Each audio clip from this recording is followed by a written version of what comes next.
श्री राम।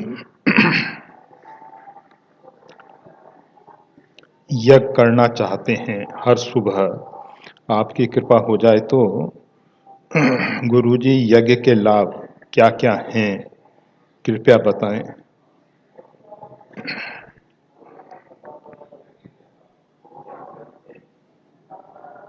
यज्ञात भवन्ति पर्जन्या पर्जन्य धन संभव, गीता में भगवान कहते हैं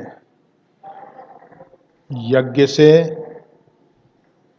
मेघ की उत्पत्ति होती है, मेघ से वृष्टि होती है, वृष्टि से अन्नादि वनस्पतियां तैयार होती हैं जिससे जीव का पोषण होता है।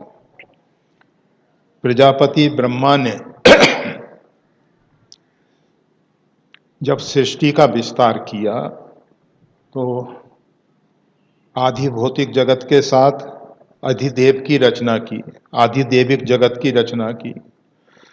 अधिदेव जो है जैसे घर बना है तो घर का एक देवता है जिसको हम सब वास्तुदेव के रूप में देखते हैं, गृह देवता वास्तुदेव। नगर के देवता ग्राम देव, नगर देव, वन देव। सारी सृष्टि में जितना भी आधि भौतिक स्वरूप है उसके पीछे अधिदेव छिपा हुआ है। अधिदेव की संतुष्टि के लिए अधियज्ञ की जरूरत पड़ती है। प्रजापति ब्रह्मा ने कहा मानव जो है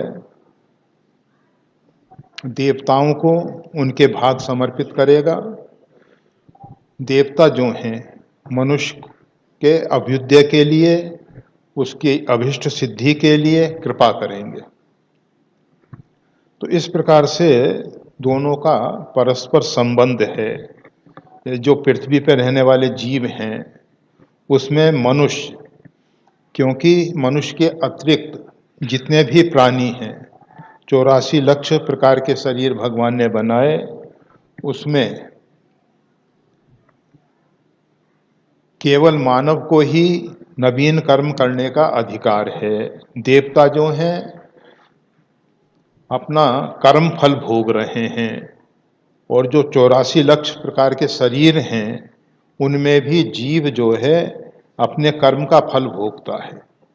नवीन कर्म की स्वतंत्रता केवल मानव को है, इसीलिए मानव शरीर जो है सुर दुर्लभ, देवताओं को भी दुर्लभ है।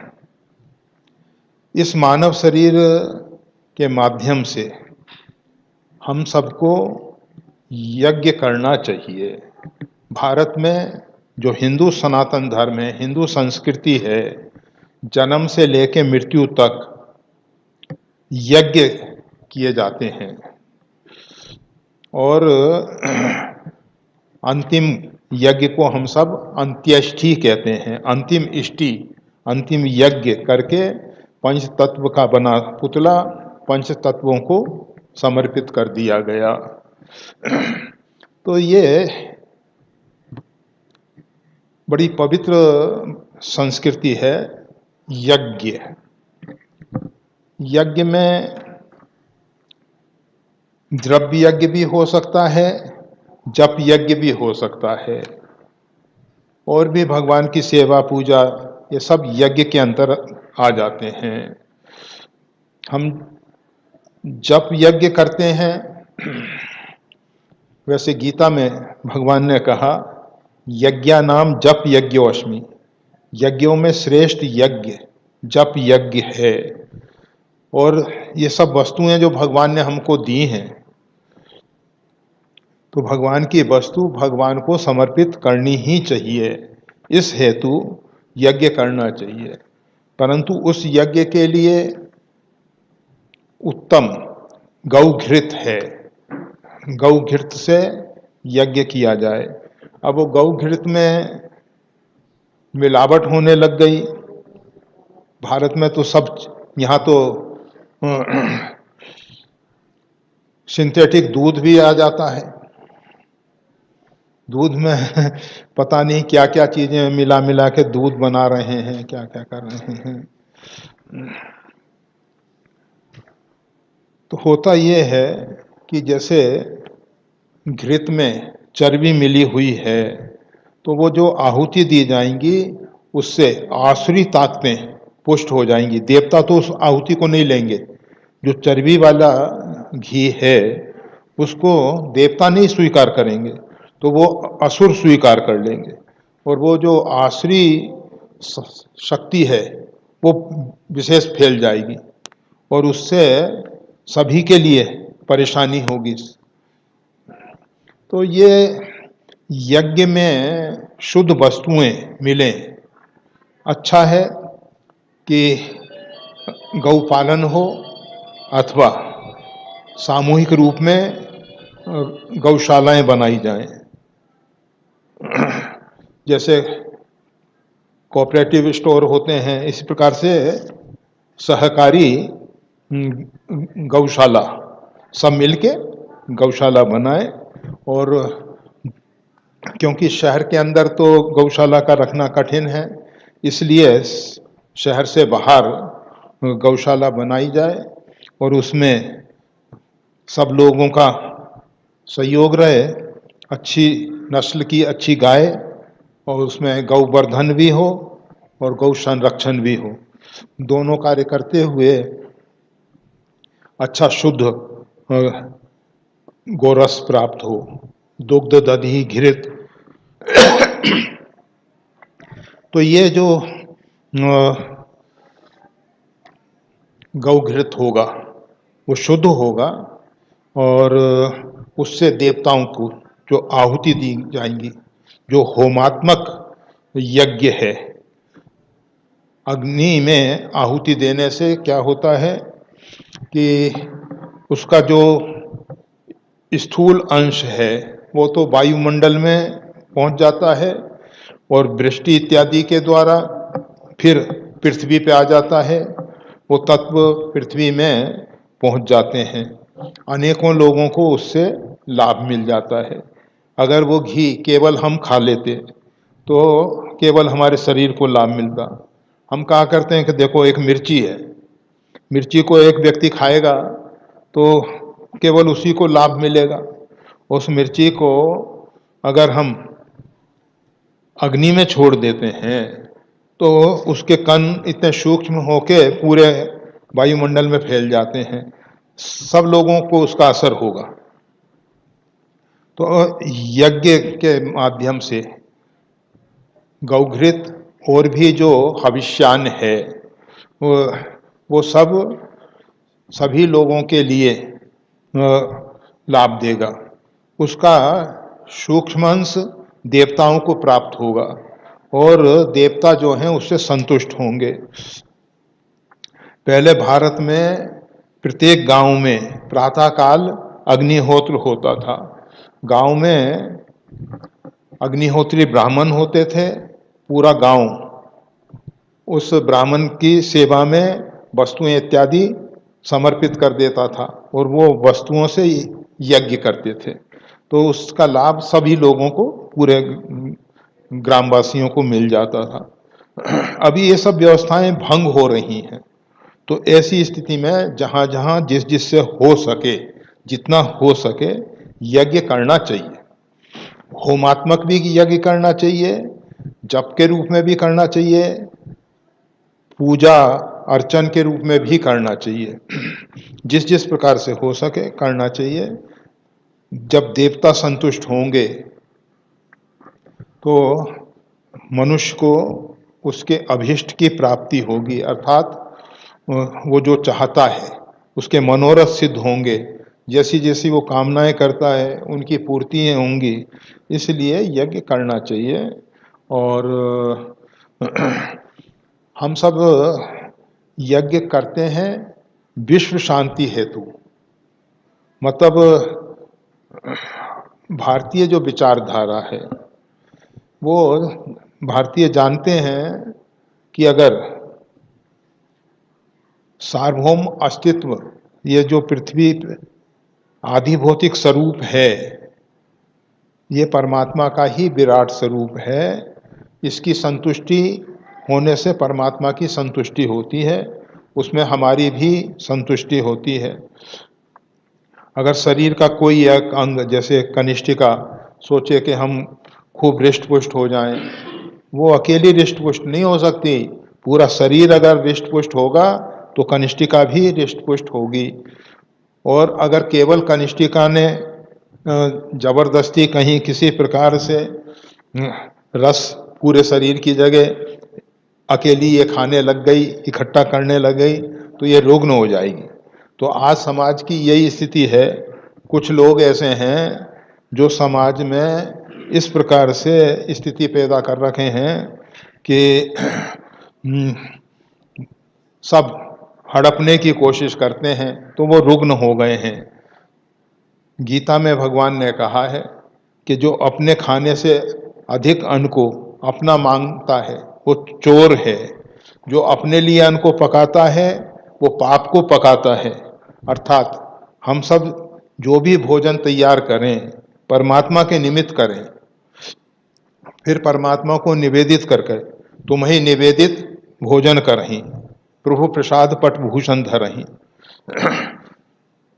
भगवान को निवेदित करके भोजन, वस्त्र इत्यादि सब धारण करना चाहिए। ऐसा नहीं कि नाना प्रकार के मिष्ठान इत्यादि बनाए या नाना प्रकार के व्यंजन बनाए, नाना प्रकार की वस्तुएं बनाई और बैठे खाने लग गए। नहीं, पहले परमात्मा को निवेदित करके प्रसाद रूप में हमको ग्रहण करना चाहिए। तो परमात्मा की कृपा से हमारी बुद्धि शुद्ध रहेगी, बुद्धि पवित्र होगी। और जब हमारी बुद्धि शुद्ध होगी, पवित्र होगी, तो हमारे द्वारा जो भी कार्य होंगे वो सर्वजन हिताय होंगे और उससे हम भी स्वस्थ रहेंगे, समाज भी स्वस्थ रहेगा। समाज में सबको एक समान तो नहीं किया जा सकता, मतलब ये सब उंगलियों को काट के बराबर करने की जरूरत नहीं है, परंतु ऐसी विषमता भी ना हो, कनिष्ठिका को जरूरत से कम भोजन मिले, ये रुग्ण हो जाए, मध्यमा को जरूरत से ज्यादा भोजन मिले और ये रुग्ण हो जाए। एक अधिक खा के मर रहा है, एक भूखा मर रहा है। तो ये जो देश की स्थिति है अच्छी नहीं। जिस अंग को जितनी आवश्यकता है, मुखिया मुख सो चाहिए, खान पान कहूँ एक, पाले पोसई सकल अंग, तुलसी सहित विवेक। गोस्वामी तुलसीदास जी कहते हैं मुखिया, जो भी राष्ट्र का मुखिया हो, प्रदेश का मुखिया हो, ग्राम का मुखिया हो, घर का मुखिया हो, उन सबको मुख के समान, जैसे मुख में हम भोजन लेते हैं, भोजन मुख रखता नहीं है। अगर भोजन मुख में रह जाएगा तो रुग्ण हो जाएगा। मुखिया अपने पास कुछ ना रखे और उसको पाचन संस्थान को सौंप दे। पाचन संस्थान जो है उसको पचा के, डाइजेस्ट करके, रस बना के शरीर के अंदर भेज देता है। वो शरीर के भिन्न भिन्न अंगों में जहाँ जहाँ जैसी जैसी आवश्यकता होती है उसके हिसाब से उसका पोषण हो जाता है। तो इस प्रकार से होना चाहिए। परंतु जो भी है तो यज्ञ करना चाहिए। और भगवान श्री राम यज्ञ से ही प्रकट होते हैं। गुरु वशिष्ठ जी ने श्रृंगी ऋषि वशिष्ठ बुलावा, पुत्र काम शुभ यज्ञ करावा। पुत्रेष्टि यज्ञ करा और पुत्रेष्टि यज्ञ के परिणाम स्वरूप भक्ति सहित मुनि आहुति देने। भक्ति के साथ जब आहुति दी गई, केवल आहुति स्वाहा स्वाहा कर देना नहीं है, भक्ति के सहित देनी चाहिए। और जब अग्नि जो है मुखाद्र अग्नि, भगवान का मुख है, तो जैसे हम खुराक मुख में देते हैं ऐसे ही अग्नि में आहुति देना है, मतलब भगवान के मुख में आहुति देना है। और फिर भगवान में सभी देवता, संपूर्ण विश्व ब्रह्मांड उनमें स्थित है, तो उनके अंश को वो सब प्राप्त हो जाता है, पूरा प्राप्त हो जाता है। तो इस प्रकार हम भगवान का बता रहे थे। भगवान जो हैं यज्ञेशम, यज्ञ पुरुषम, यज्ञ पालन तत्परम, वो यज्ञ के स्वामी भी हैं, यज्ञ पुरुष हैं और यज्ञ पालन में तत्पर हैं, विश्वामित्र जी के यज्ञ की रक्षा करते हैं। और फिर कोटिन बाज मेघ प्रभु कीने, भगवान जब रावण वध के उपरांत श्री अयोध्या आए तो भगवान ने करोड़ों यज्ञ किए हैं, एक दो यज्ञ नहीं किए, करोड़ों यज्ञ किए हैं। तो इस प्रकार से भगवान स्वयं यज्ञ करते हैं। लोग कहेंगे कि भगवान श्री कृष्ण ने तो इंद्र के यज्ञ को रोक दिया।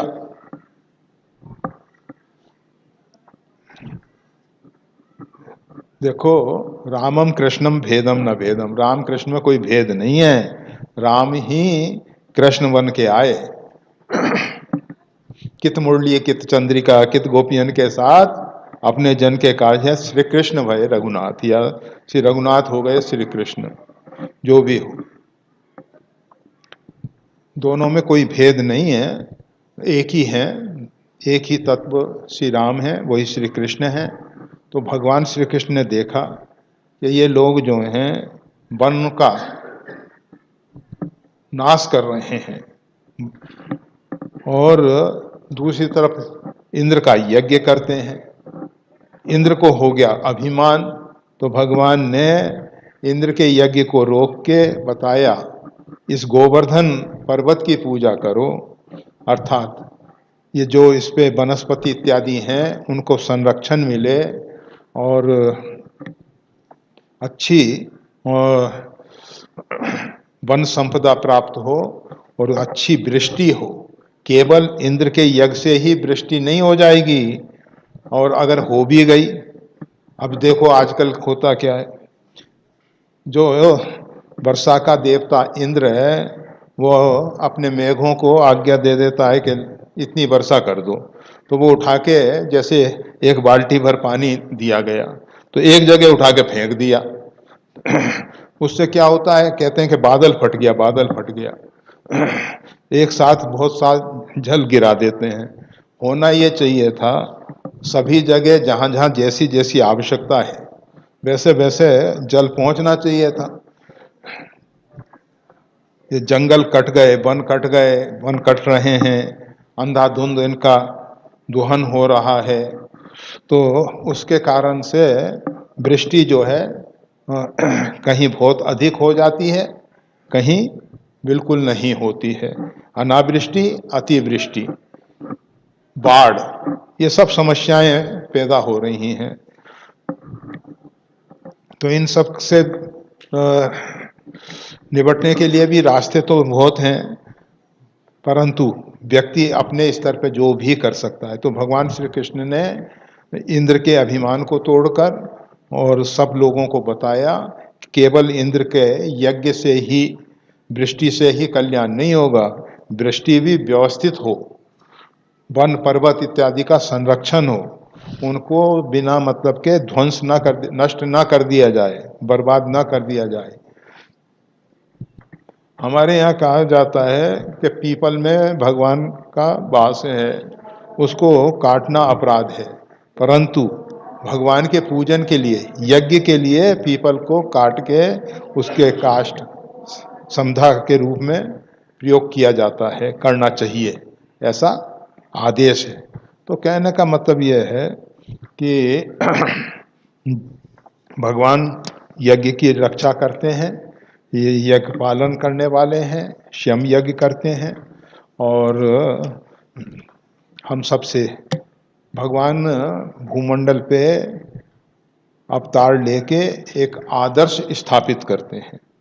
विशेष रूप में भगवान श्री राम ने हम सब के लिए एक आदर्श स्थापित किया है, जिससे कि मानव तद अनुसार जीवन जी के, उनके आदर्श पे चल के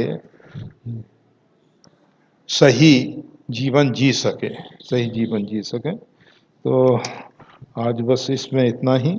अभी थोड़ा सा रामचरितमानस के साथ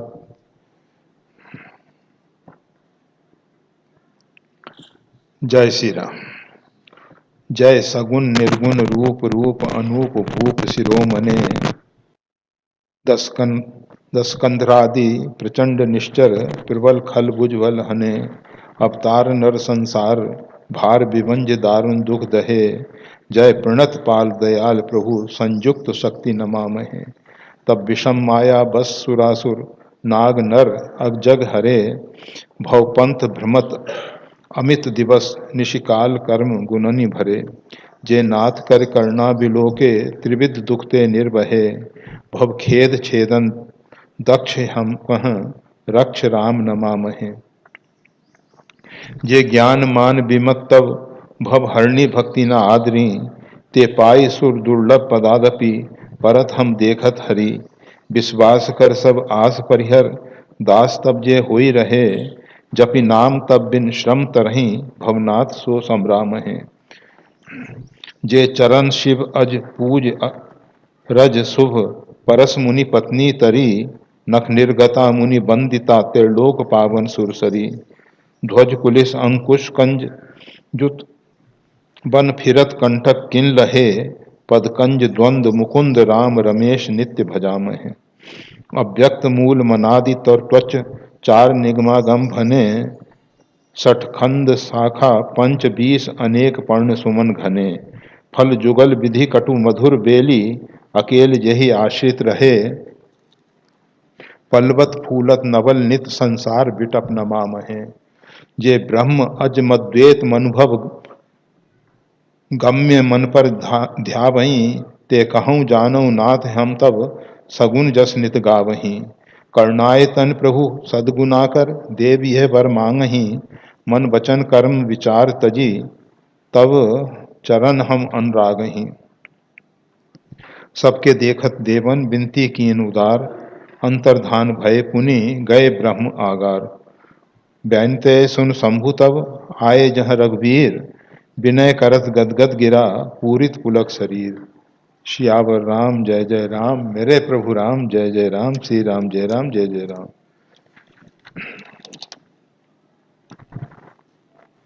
भिन्न भिन्न स्तुति कर सुर निज निज धाम, बंदी बेस बेद तब आए जहाँ श्री राम।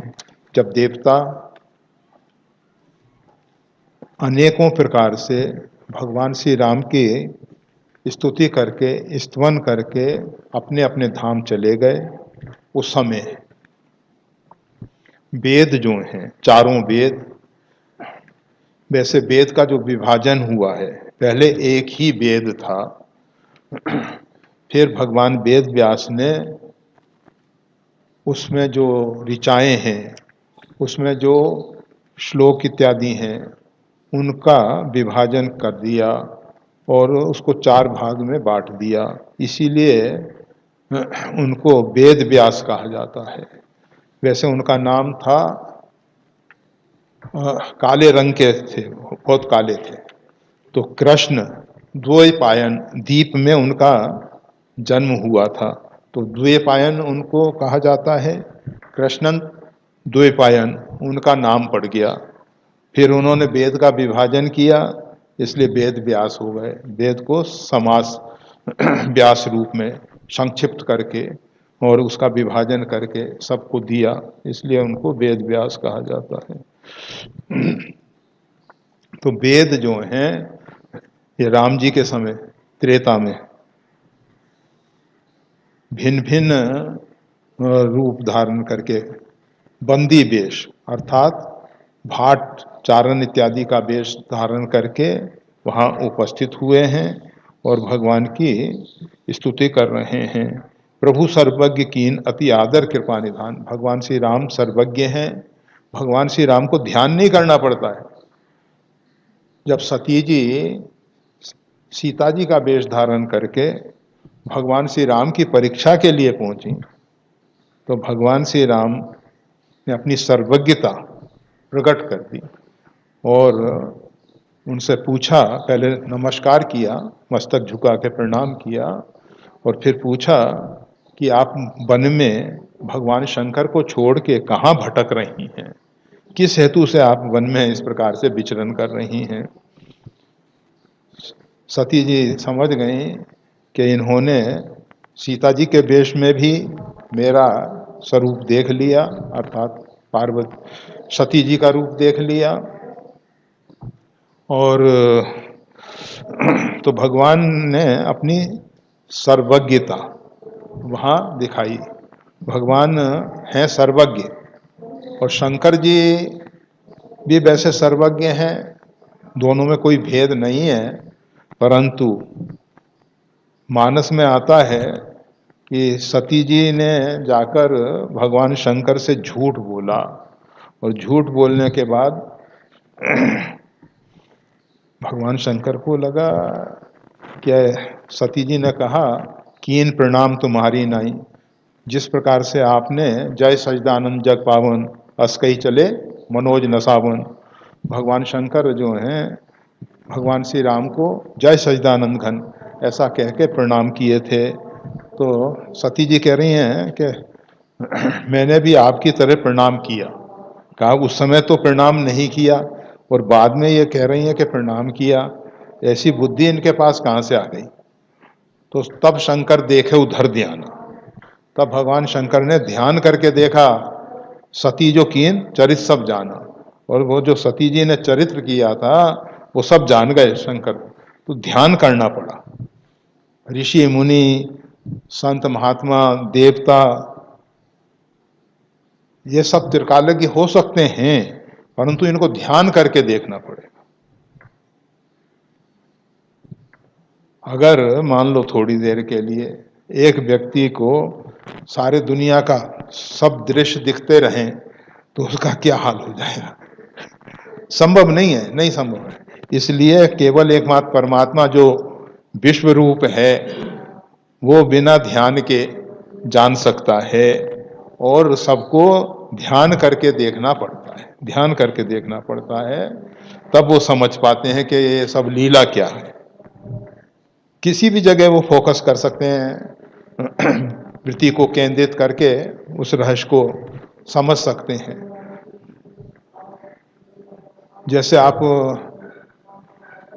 फ्लैश लाइट्स कहीं एक जगह डालते हो तो वहाँ का सब देख सकते हो।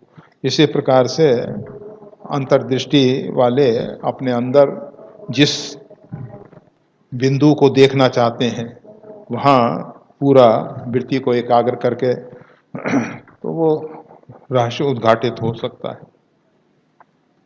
परंतु भगवान श्री राम परिपूर्णतम ब्रह्म हैं, तो प्रभु सर्वज्ञ, भगवान सर्वज्ञ हैं, उनको ध्यान करने की जरूरत नहीं है। उन्होंने देखा कि ये तो वेद हैं, तो वेद जो है भगवान के मुखारविंद की वाणी है, मारुत श्वास निगम निज वाणी, तो भगवान के मुखारविंद की वाणी है। तो भगवान न अपनी वाणी का आदर करते हैं, और हर एक व्यक्ति को अपनी वाणी का आदर करना चाहिए। वाणी का आदर करना मतलब हम जो भी बोलें प्रमाणित बोलें, अप्रमाणित नहीं बोलें। केवल अनुमान के आधार पे कोई बात कह देना अच्छा नहीं। पूर्ण प्रमाणित होने पर ही, कभी कभी होता क्या है, अब जैसे बहुत से लोग हैं घर में बहुत से फोटो रखें, तस्वीर रखें, एक शंकर जी का है, एक हनुमान जी का है, एक बाला तिरुपति जी का है, एक जगन्नाथ भगवान का है, एक द्वारकाधीश का है। अब फूल चढ़ा रहे हैं, अब मन में आया कि पहले किसको चढ़ाएं, अगर इसको पहले चढ़ा देंगे तो दूसरा नाराज हो जाएगा, दूसरा कहेगा हमको छोटा समझ लिया, हमको ऐसा समझ। ये विचार आया, ये हमने एक अपराध कर दिया। देवताओं में ऐसी भावना नहीं होती है कि इसने इस पे पहले क्यों चढ़ा दिया, उनमें भाव ही नहीं है वो। परंतु हमने अपनी कलुषितता, अपना पाप उस देवता में आरोपित कर दिया। कोई व्यक्ति ने अपराध नहीं किया है, हमने शंका कर ली कि अमुक व्यक्ति ऐसा ऐसा किया होगा, हम उसको अपराधी मान बैठे, हमने उसके प्रति अपराध कर दिया। केवल शंका के आधार पे, अनुमान के आधार पे किसी को दोषी मान लेना अपराध है। जब तक कोई बात प्रमाणित ना हो तब तक उसको स्वीकार नहीं करना चाहिए और फिर अपवाद ना उड़ाओ। मतलब हम पहले तो मान लिए कि वो व्यक्ति अपराधी है, फिर हम उसका प्रचार करने लग गए, अमुक व्यक्ति ऐसा है, अमुक व्यक्ति ऐसा है, अमुक व्यक्ति ऐसा है, बिना मतलब के हम पाप कमा रहे हैं और वो पाप का बोझ अपने सिर पे रख रहे हैं। हमको ही ढोना है, हमको ही पाप की पोटली का फल मिलने वाला है। भगवान श्री राम भरत जी से कहते हैं वाल्मीकि रामायण में, ये जो व्यक्ति का पूर्वकृत कर्म है वो व्यक्ति के साथ साथ जाता है, यथार्थ बात है ये। जैसे व्यक्ति की परछाई उसके पीछे पीछे चलती है, इसी प्रकार से व्यक्ति का किया हुआ कर्म जो है उसका अनुसरण करता है, उसके पीछे पीछे चलता है। हम सब अपने किए हुए कर्मों का फल भोग रहे हैं, जो हमने भूतकाल में किया है, पहले किया है, उसका फल हम आज भोग रहे हैं।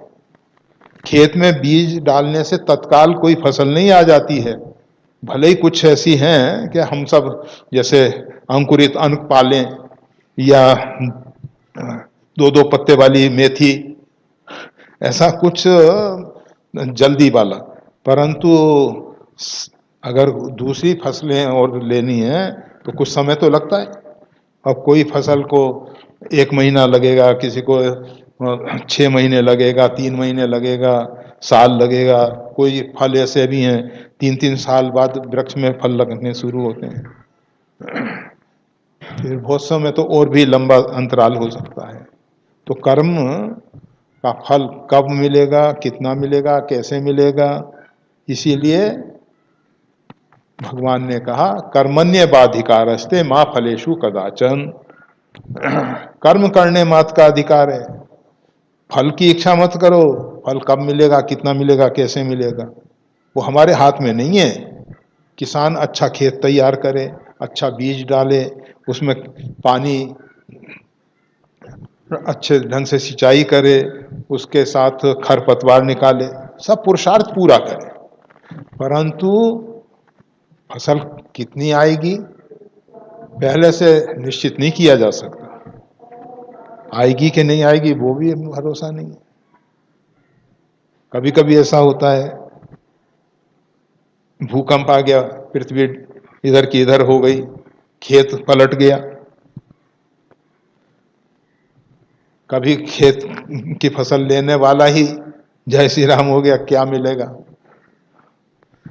कभी कभी शीतलहर, पाला पड़ गया, कभी टिड्डी दल आ गया, अनेक अनेक प्रकार से फसल नष्ट हो सकती है। कब मिलेगी, कितनी मिलेगी, कैसे मिलेगी, वो हमारे हाथ में नहीं है। मां फलेषु, फल की इच्छा मत करो, फल की इच्छा परमात्मा पे छोड़ दो।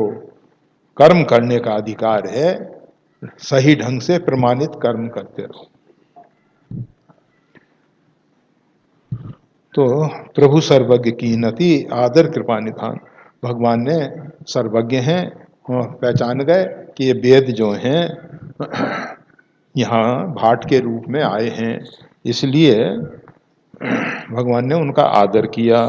लखेउ न काहू मरम कछु, लोग उस मर्म को नहीं समझ सके, उस रहस्य को नहीं समझ सके कि ये वेद हैं। उन्होंने सोचा कोई भाट हैं, चारण हैं जो भगवान श्री राम की स्तुति कर रहे हैं, तो स्तुति करते हैं। जय सगुण निर्गुण रूप रूप अनूप भूप शिरोमणे, जय सगुण ब्रह्म आपकी जय हो, निर्गुण ब्रह्म के रूप में आपकी जय हो। आपका रूप जो है अनुपम है, उपमाओं से रहित है। आप सगुण भी हैं, निर्गुण भी हैं, सगुण निर्गुण दोनों से परे भी हैं। आप मन बुद्धि के विषय नहीं हैं। भूप शिरोमणे, आपने इस भूमंडल पे राजाओं के लिए एक आदर्श स्थापित करने के लिए राजा के रूप में अवतार लिया है। राज परिवार में राजा के यहाँ अवतार लिया है, राजा बन के आप एक आदर्श स्थापित कर रहे हैं कि राजा को कैसा होना चाहिए।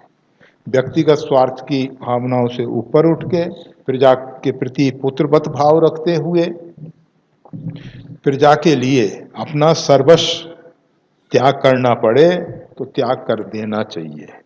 प्रजा के द्वारा जो कर इत्यादि लिया जाए उसको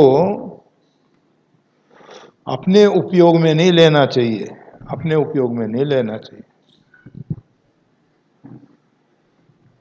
गोस्वामी तुलसीदास जी कहते हैं, राजा जो है सूर्य की तरह जलाशयों से जल लेके, जैसे सूर्य जो है अपनी किरणों के द्वारा जलाशय का जल शोषण करते हैं, समुद्र से सबसे ज्यादा, बड़े बड़े तालाबों से, बड़ी बड़ी सरिताओं से जैसा जैसा जलाशय वैसा वैसा जल शोषण करते हैं।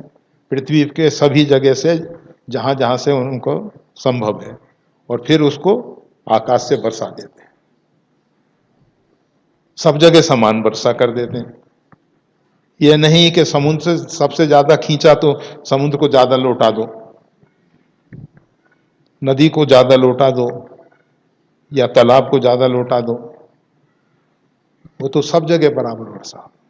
तो इस प्रकार से राजा को चाहिए कि जो ज्यादा कमाने वाला है, ज्यादा धन उपार्जन, उससे ज्यादा टैक्स ले, जो उससे कम कमाने वाला है उससे कम ले, और जो और भी कम है उससे और कम, और जिसके पास कुछ देने लायक है ही नहीं, उधर पोषण इत्यादि के लिए समस्या हो रही है उस बेचारे की, बच्चों के लालन पालन में ही तो उनसे बिल्कुल ना ले, परंतु उस टैक्स के द्वारा जो धन आए उसका उपयोग सबके लिए समान रूप में करें।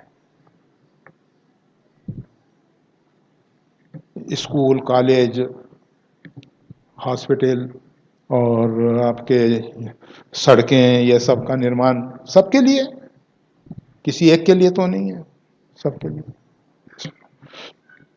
तो भूप शिरोमणि, आप राजाओं का आदर्श स्थापित करने के लिए राजा के रूप में यहाँ अभी वर्तमान में विराजमान है, ऐसा वेद स्तुति करते हुए कह रहे हैं।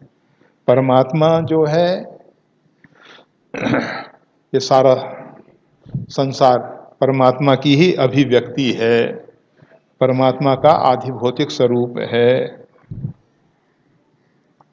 जितने गुण वो परमात्मा से निश्चित होते हैं, परमात्मा जो है मन बुद्धि वाणी का विषय ना होने से उसको हम निर्गुण निराकार के रूप में स्वीकार करते हैं।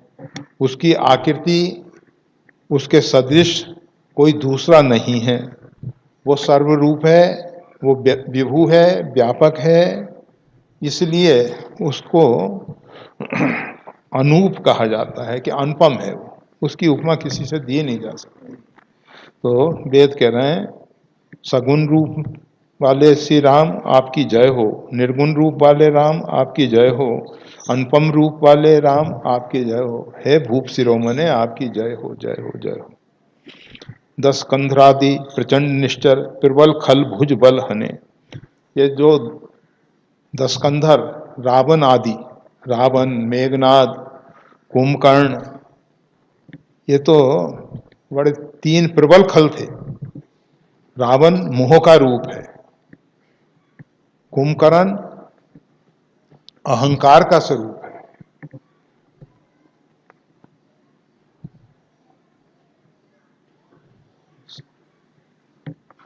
कहीं कहीं कुंभकर्ण को काम का स्वरूप कहा गया है, काम का स्वरूप है, और मेघनाद जो है वो फिर अहंकार का स्वरूप हो,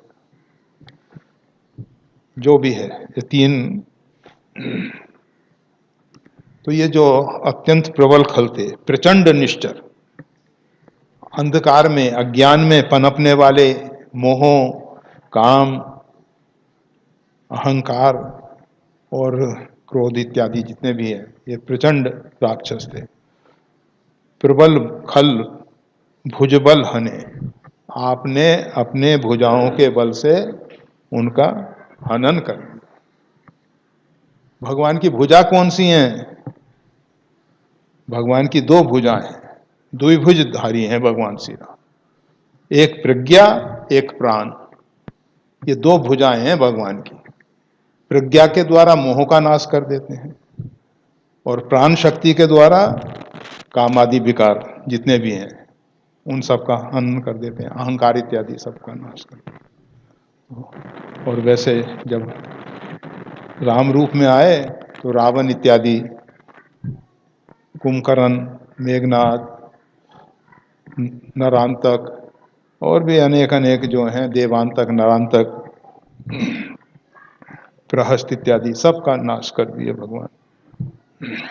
अवतार नर संसार भार विवंज दारुण दुख दहे। जो सारा संसार ये विश्वद्रोही, सबका द्रोह करने वाले राक्षस के भार से उत्पीड़ित हो रहा था, तो आपने संसार का भार उतार करके सारे संसार को सुखी कर दिया। सारा संसार जो दारुण दुख सहन कर रहा था, किसके कारण? मोह इत्यादि के कारण। सारा संसार मोह इत्यादि से दुखी है। भगवान अपने कृपा करके उसको प्रकृष्ट ज्ञान देते हैं, प्रज्ञा। मोह का नाश होता है और प्राण शक्ति के द्वारा अन्य राक्षसों का वध कर देते हैं। तो इस प्रकार से पृथ्वी का भार उतार देते हैं। जय प्रणत पाल दयाल प्रभु संयुक्त शक्ति नमाम है। हे प्रणत पाल, हे दयालु, हे प्रभु, शक्ति के साथ आपको नमस्कार है। बिना शक्ति के राम जी को कौन मानेगा? शिव को बिना शक्ति के कौन मानेगा? शक्ति से ही शक्तिमान की पहचान होती है। अग्नि में जो दाहिका शक्ति है, ऊष्मा है, गर्मी है, उससे अग्नि पहचाना जाता है। इसी प्रकार से परमात्मा की जो आदि शक्ति है, वही परमात्मा की परिचायिका है, वही परमात्मा का परिचय देती है, उसी से परमात्मा पहचाना जाता है। परमात्मा है तो सब जगह, परंतु जहाँ उसकी शक्ति प्रकट होती है, जहाँ शक्ति के द्वारा कोई कार्य संपादित होता है, वहाँ लगता है ये भगवान ने किया। और वैसे तो सब भगवान ही कर रहे हैं। जय सृष्टि उपाय त्रिविध बनाई संग सहाय न दूजा। परंतु जैसे व्यक्ति कुछ नहीं करता, व्यक्ति के अंदर जो शक्ति है वो काम करती है। व्यक्ति तो एक नाम का है, ऐसे ही परमात्मा तो एक नाम का है। कार्य तो आदि शक्ति भगवती जगदम्बा करती है। तो कहते हैं संयुक्त शक्ति नमाम है। शक्ति के साथ आपको नमस्कार है, नमस्कार है। आप प्रणतपाल हैं, जो आपकी शरण में आ जाता है, जो आपकी शरणागति स्वीकार कर लेता है, जो अपने आप को आपके लिए समर्पित कर देता है। आप दयालु होके उसके सभी संकटों को, कष्ट को दूर कर देते हैं, उसको पवित्र बुद्धि प्रदान करते हैं, प्रज्ञा देते हैं, मेधा देते हैं। प्रज्ञा हो, मेधा नहीं है तो? मेधा अर्थात धारण करने की शक्ति। ज्ञान तो बहुत है, परंतु अपने पास उसको धारण करने की शक्ति नहीं है। तो भगवान मेधा भी देते हैं और प्रज्ञा भी देते हैं और प्राण ऊर्जा को भी सक्रिय करते हैं। तब विषम माया बस सुरासुर नाग नर अग जग हरे। आपकी जो विषम माया है, दुस्तर माया है, देवी है शाम गुणमयी मम माया, अत्यंत दुस्तर है ये, अत्यंत प्रबल है। अक्षय देव प्रबलतम माया छूटे राम करो जो दाया। भगवान की ये जो माया है ये बड़ी दुस्तर है। मामे प्रपद्यन्ते माया में ताम तरंती थे। जो परमात्मा की प्रपत्ति स्वीकार करके परमात्मा के शरणापन हो जाते हैं, परमात्मा का आश्रय लेते हैं, माया में ताम तरंती, वो इस माया से पार हो जाते हैं। अन्यथा कोई उपाय नहीं है। एक ही उपाय है कि परमात्मा के शरणापन हो जाओ, परमात्मा की प्रपत्ति स्वीकार कर लो, परमात्मा का आश्रय ले लो और परमात्मा का नाम जप करो।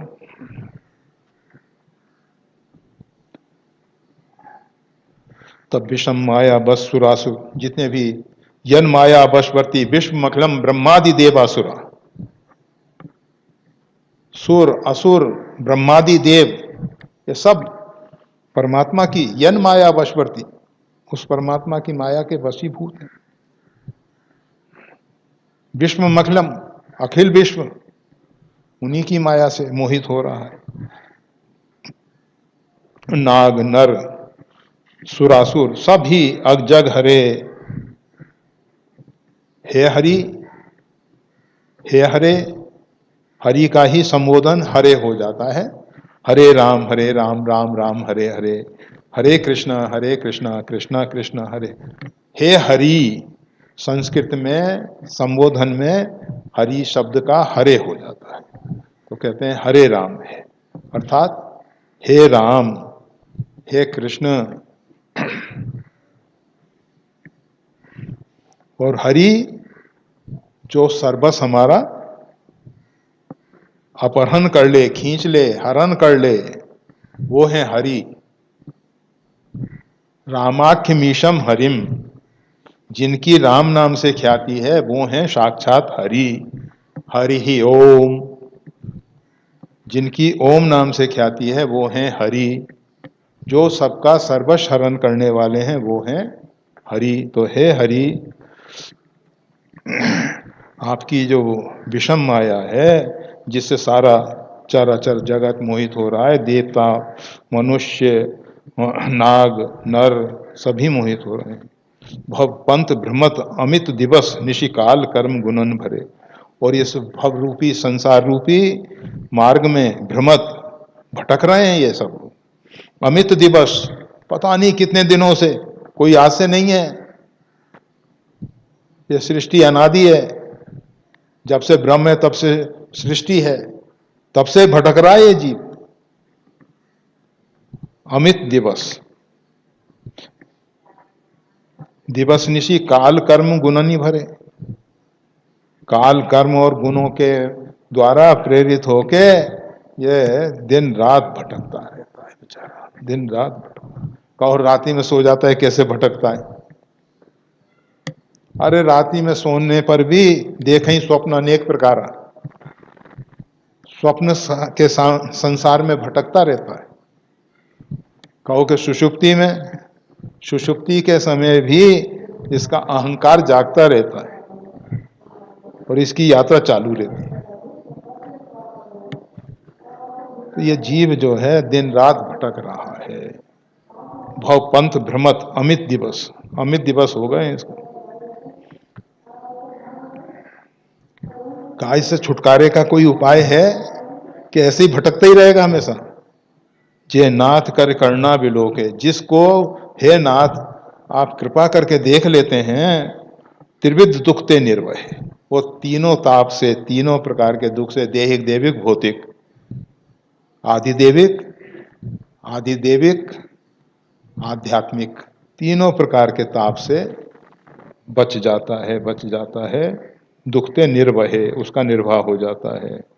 भव खेद छेदन दक्ष हम कहूं रक्ष राम नमाम है।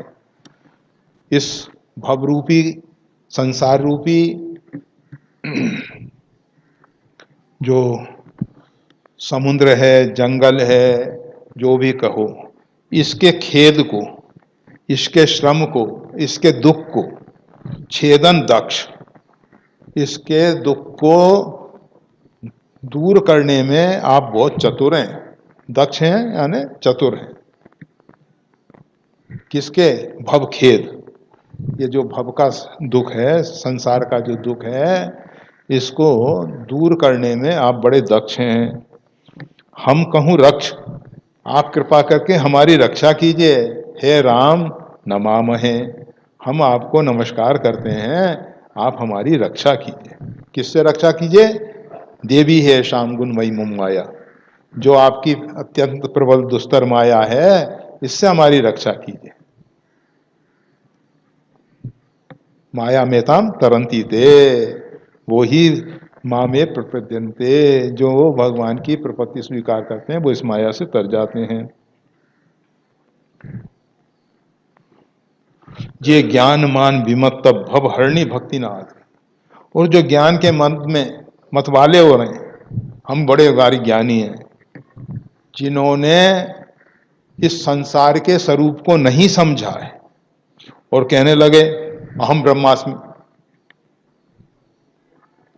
अरे पहले ब्रह्म के स्वरूप को तो समझो, ब्रह्म है क्या? खाली कह देने से कि हम ब्रह्म हैं, ये ज्ञान नहीं है, ये तो मिथ्या ज्ञान है। हम ज्ञानी हैं, दूसरों को अज्ञानी समझ रहे हैं, ये अज्ञान का परिचय है। अपने आप को तो ज्ञानी मान लेना, दूसरों को अज्ञानी समझना, ये अज्ञान का लक्षण है। तो जो ज्ञान के मद में मतवाले हो रहे हैं, जिन्होंने ज्ञान का नशा कि हम बहुत बड़े ज्ञानी हैं, हमने वेद वेदांत का अध्ययन कर रखा है, हम उच्च कुल में जन्म लिए हैं, हमने इतने अनुष्ठान किए हैं,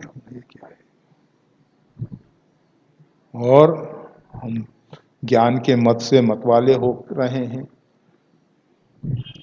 ये ज्ञान मान विमत तब भव हरणी, इस भव के कष्ट को दूर करने वाली जो भक्ति है उसका निरादर कर रहे हैं। क्या होता है? भगवान भगवान कुछ नहीं है, तुम स्वयं ईश्वर हो, तुम स्वयं ब्रह्म हो। कौन दूसरा भगवान है, कौन दूसरा देवता है? किसका भजन करना, किसका नाम जप करना, किसका मंत्र जप करना? भक्ति का निरादर कर रहे हैं।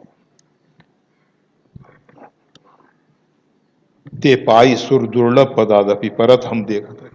अगर वो देवताओं जैसे ऊंचे पदों पे बैठ जाएं, महामंडलेश्वर बन जाएं, कुछ भी हो जाए, परत हम देखत हरि, पृथ्वी पे गिरते हुए हमने उनको देखा है।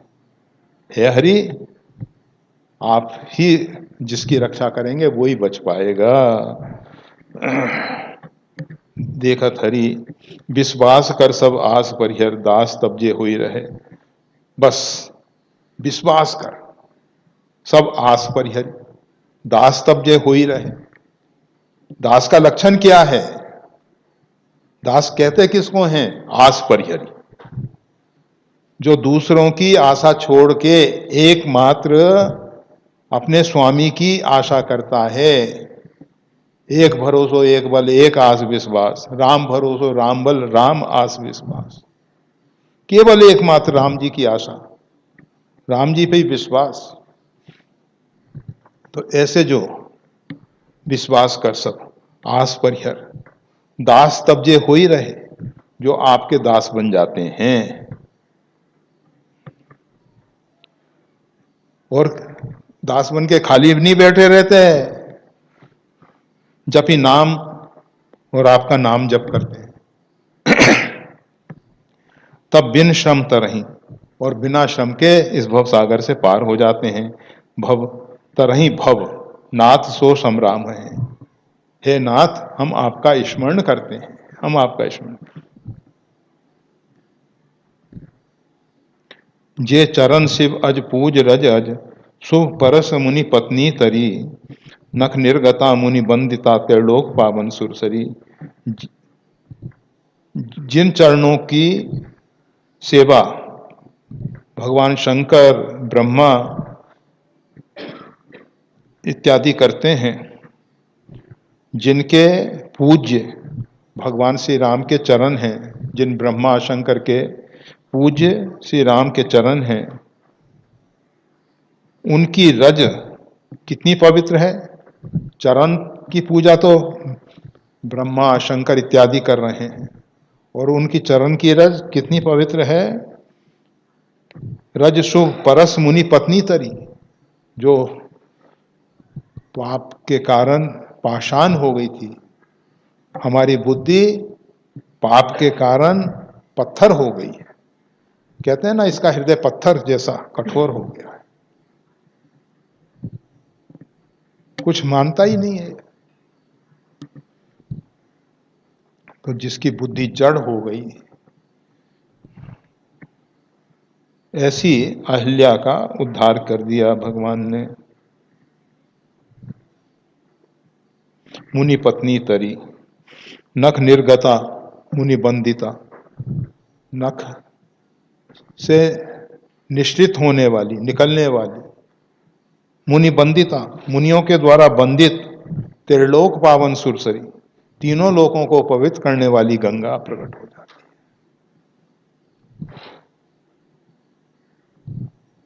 जो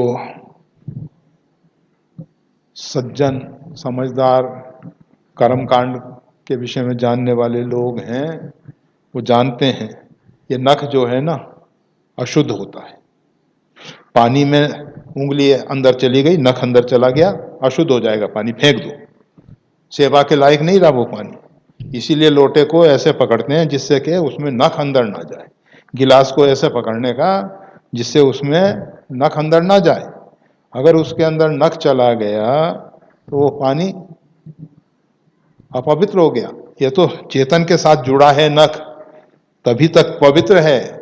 नख शरीर से अलग हुआ, ये छोड़ कर्म करोगे, बाल नख सब अशुद्ध हैं। तो परंतु भगवान के नख, इंसान के नख इतने अपवित्र और भगवान के नख कितने पवित्र। नख निर्गता मुनि बंदिता त्रिलोक पावन सुरसरी। भगवान के नख से निकली गंगा। इसके विषय में दो तीन कथाएं हैं। एक तो भगवान ने जब वामन रूप धरा तो भगवान के पैर का अंगुष्ठ जब ब्रह्मा जी के यहाँ गया तो ब्रह्मा जी ने अपने कमंडल में जो जल था उससे उसका प्राक्षालन किया है, वही गंगा के रूप में आया है। और ऐसा कहा जाता है जब भगवान ने विराट रूप धारण किया था तो अंडकटह में नख लगने से, पैर का नख लगने से दरार पड़ी और उस दरार में से जल प्रवाहित हुआ। उस जल को ब्रह्मा जी ने अपने कमंडलू में रख लिया और उसी जल से पाद प्रक्षालन हुआ और उसी जल को शंकर जी की जटाओं में छोड़ा गया और फिर शंकर जी ने कृपा करके एक बूंद पृथ्वी पे गिराई जिससे सहस्त्र धारा गंगा की प्रकट हुई। कुछ ऐसा कहते हैं कि भगवान जब शंकर जी के गान के द्वारा, संगीत के द्वारा द्रवीभूत हुए तो ब्रह्मा जी ने अपने कमंडल में भर लिया। तो दोनों प्रकार से गंगा जो है साक्षात ब्रह्म ही द्रवीभूत होके पृथ्वी पे आ गया है। ब्रह्म स्वरूप नहीं है गंगा, इसमें निर्माल्य नहीं फेंकने का। शंकर जी पे चढ़ा हुआ निर्माल, राम जी पे चढ़ा हुआ निर्माल, दूसरों पे देवी देवताओं पे चढ़ा निर्माल, तुलसी पुष्प इत्यादि जो भी चढ़ाए गए हैं, बिल्व इत्यादि, गणेश जी पे चढ़ी हुई दुर्वा इत्यादि, वो सब ले जाके गंगा में छोड़ देते हैं, अपराध है। गंगा ब्रह्म स्वरूपनी है, उसमें इस प्रकार का निर्माल्य नहीं छोड़ने का। उस निर्माल्य को एक गड्ढा खोद के पृथ्वी में, पृथ्वी तत्व को समर्पित कर दो।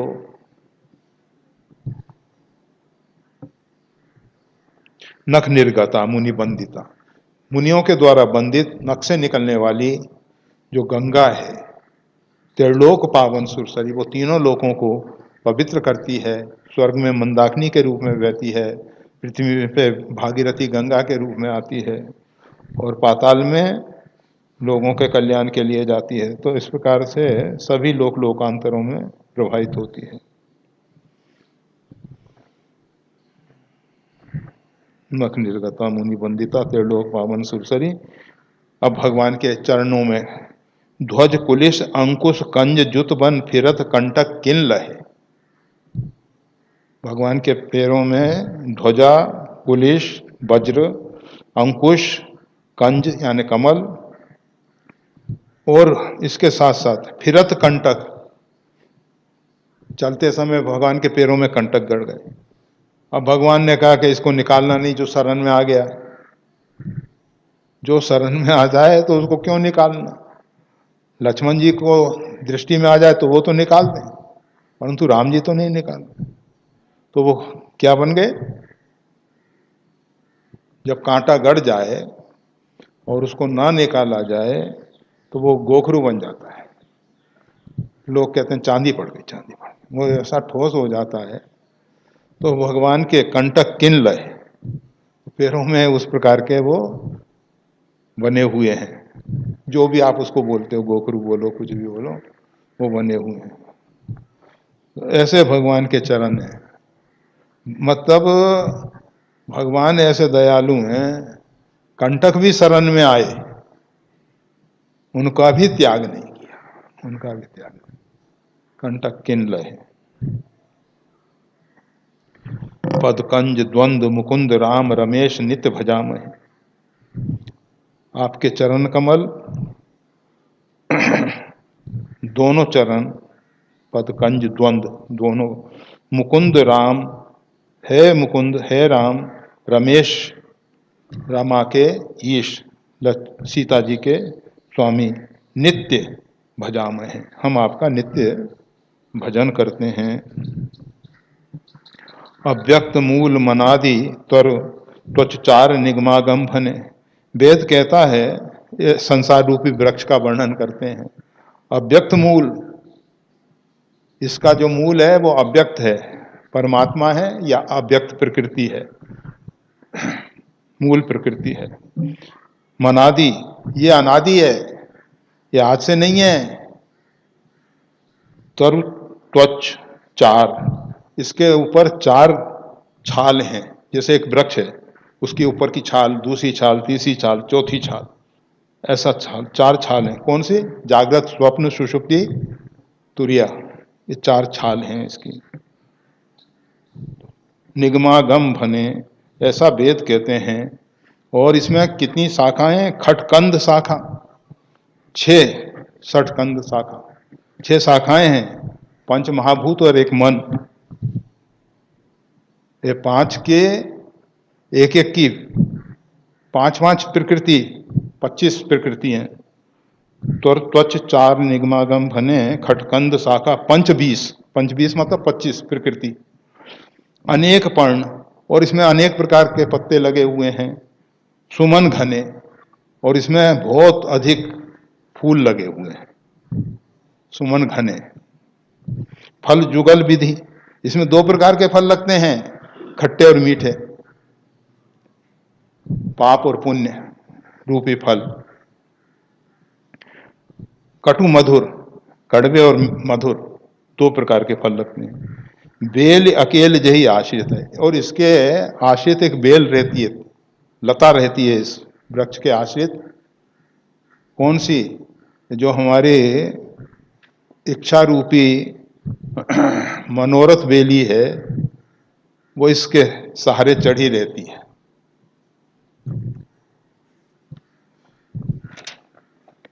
पलवत फूलत नवल नित संसार बिटप नमाम है, ये खूब वृक्ष फल रहा है, फूल रहा है, नित संसार बिटप नमाम है, ऐसे संसार रूप बिटप के रूप में आप ही व्यक्त हो रहे हैं। आपको नमाम है, नमस्कार है, नमस्कार है। ये भगवान का आधि भौतिक स्वरूप है संसार। अव्यक्त मूल मनादि त्वच चार निगमा गम भने, खटकंद शाखा 25, 5 को मार 25 को बस कर। ये जो पंच महातत्व के जो 5 प्रकृतियां हैं, मन रूपी जो तना है वो सीधा चला गया है, उसमें से शाखा नहीं निकली है। शाखा जो 5 बड़े बड़े निकले, उसमें से फिर 5 शाखाएं निकली। ऐसा ही है संसार रूपी वृक्ष का विस्तार हुआ है। जे ब्रह्म अज मद्वेत मनभव गम्य मन पर ध्यावई। जो ब्रह्म अजन्मा है, अद्वैत है, अनुभव गम्य है, अनुभव में आने वाला है, मन पर ध्यावई, जो मन से परे है उसका ध्यान करते हैं। ते कहूँ जानऊ, और कहते भी हैं कि हम उसको जानते हैं नाथ। परंतु हम तब सगुन जस नित गावहीं। कुछ लोग ऐसे हैं जो उस अज अद्वैत अनुभव गम्य ब्रह्म का, जो मन से परे है, उसका ध्यान करते हैं। और ध्यान करने के बाद कहते क्या हैं? ते कहू जानो। वो कहते हैं हम उसको जानते भी। वहां ज्ञाता ज्ञेय दोनों का अभाव है, जानने वाला नहीं रहता वहां। जहां अव्यक्त ब्रह्म रह गया, अद्वैत ब्रह्म रह गया, तो द्वैत कहां से आ गया? तो वेद उनका उपहास कर रहे हैं। जो कहते हैं तो कहने दो कि हम जानते हैं, तो जानना करो। वैसे कोई उसको जान, मन से जो परे है, जो बुद्धि से परे है, उसको कौन जानता है? तो वेद कह रहे हैं कि ते कहूं, वो कहते हैं जानहु नाथ, हम उसको जानते हैं। ठीक है, वो जाना करें। हम तो सगुन जस नित गावहीं, हम तो आपका सगुन जस नित गान करते हैं। जितना भी वेद है, जितना भी शास्त्र हैं, जितने भी पुराण हैं, ये सब सगुन ब्रह्म का गान करते हैं। जो निर्गुण निराकार ब्रह्म है वो शून्य है, मौन है, महामौन है। वहां वाणी नहीं है, वहां शब्द नहीं है, वहां वक्ता नहीं है, वहां वक्तव्य नहीं है, वहां दृष्टा नहीं है, वहां दृश्य नहीं है, वहां ज्ञाता नहीं है, वहां ज्ञान नहीं है, वहां ज्ञेय नहीं है, वहां ध्याता नहीं है, ध्येय नहीं है, ध्यान नहीं है। वो तो अद्वैत ब्रह्म है। परंतु जो लोग इस प्रकार से धोखेबाज कहते हैं हम उस ब्रह्म को जानते हैं, आज तक उस ब्रह्म को जानने वाला कोई माई का लाल पैदा नहीं। वो अनंत है, उसका आदि अंत कहू जास ना पावा। अरे शंकर जी, विष्णु जी उस शिवलिंग का पार पाने के लिए चले, नहीं पार पाए। ब्रह्मा जी ने आज झूठ बोल दिया। तो यहां भी ते कहूं जानूं, जो कहते हैं कि हम जानते हैं, ठीक है, कहता रहे, परंतु हम तो आपके, हम तब सगुन जस नित गावहीं, हम तो आपके सगुन जस का गान करते हैं प्रभु। करुणायतन प्रभु सद्गुना कर, हे करुणा के आयतन, हे सद्गुणों के भंडार प्रभु, देव यह वर मांगहीं। हम आपसे एक वरदान मांग रहे हैं। वचन मन कर्म विकार तजी, मन से, वचन से और क्रियाओं के द्वारा हम विकारों का त्याग करके तब चरण हम अनुराग हैं। ये वेदों ने स्तुति की है कि हम आपके चरण में अनुराग करें। सबके देखत वेदन विनती की अनुदार, इस प्रकार से उदारता पूर्वक वेदों ने सबके देखते हुए विनती की है। अंतर्धान भय पुनि गए ब्रह्म आगार, फिर ब्रह्मा जी के पास पहुंच गए। वेद ब्रह्मा जी से आए हैं, फिर ब्रह्मा जी के यहाँ पहुंच गए। अंतर्धान भय पुनि, वहां लोगों को दिखना बंद हो गए। वो बेनते सुन शंभु तब आए जहां रघुवीर, और हे गरुड़ जी, ये कागभूषण जी कह रहे हैं, सुन, अब इसके आगे के कथा सुनो। शंभु तब आए, फिर भगवान शंकर वहां आ गए हैं।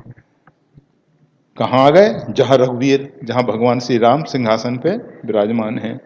फिर उन्होंने क्या किया? विनय करत गदगद गिरा। उनकी गिरा जो वाणी है अत्यंत गदगद हो रही है।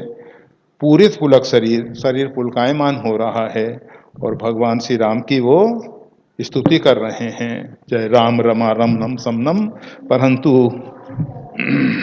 अभी नहीं। अभी तो वेदों ने इतनी लंबी चौड़ी स्तुति कर दी है, अब कुछ कहने को बाकी नहीं रखा है। पहले इसको डाइजेस्ट कर लो, तब फिर आगे। बहुत सुनने से क्या प्रयोजन है, जितना सुनो उसको पहले स्वीकार करो, और स्वीकार करके ग्रहण करके मन बुद्धि के द्वारा, जीवन में आचरण के द्वारा फिर आगे बढ़ो। तो आज इतना ही। जय श्री राम।